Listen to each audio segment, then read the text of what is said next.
জাফর আল সাদেক, সালমান জাসিম আল নায়েলি, পুরো নাম, বিশাল নাম।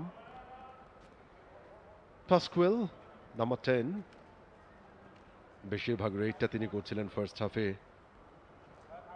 এবারে কিন্তু বোনাস পাবেন তিনি, বোনাস লাইনটা পুরোপুরিভাবে ক্রস করেছেন, নিজের কোর্টে ফিরেছেন বেশ ভালোভাবে। একটা বোনাস পয়েন্ট আর্জেন্টিনার জন্য, তবে 1 মিনিটের খেলা বাকি রয়েছে, শেষ মিনিট।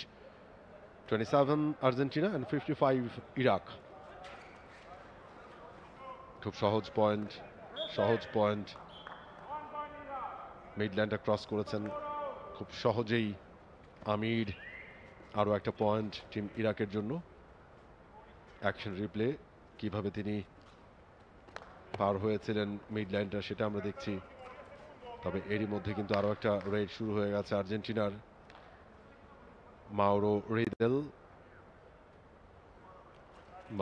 রিদেল তিনি রেড পরিচালনা করছেন, একটুখানি ক্ষিপ্রতা দেখাচ্ছেন। Back to the court, empty red.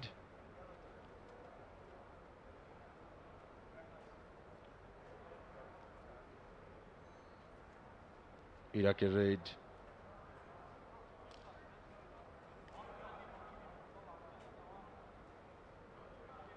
সময় নিচ্ছেন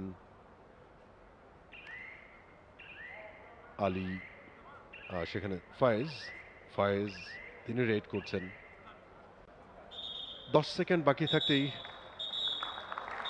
এবং বলতে বলতে স্বপন খান রেফারি তিনি শেষ বাঁশিটা বাজালেন, যার অর্থ 56-28 পয়েন্টে জয়লাভ করলো আর্জেন্টিনা। 56-28 পয়েন্টে প্রথম ম্যাচে আর্জেন্টিনার বিপক্ষে জয়লাভ করলো ইরাক।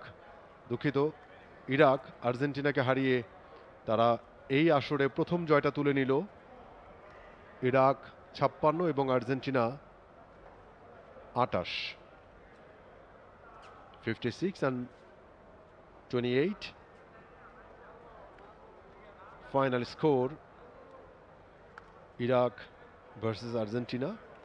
দুদল একে অপরের সাথে সৌহার্দ্য বিনিময় করছেন, টিম ম্যানেজার, কোচ, খেলোয়াড় সবাই। খুবই আমোদু একটা টিম আর্জেন্টিনা।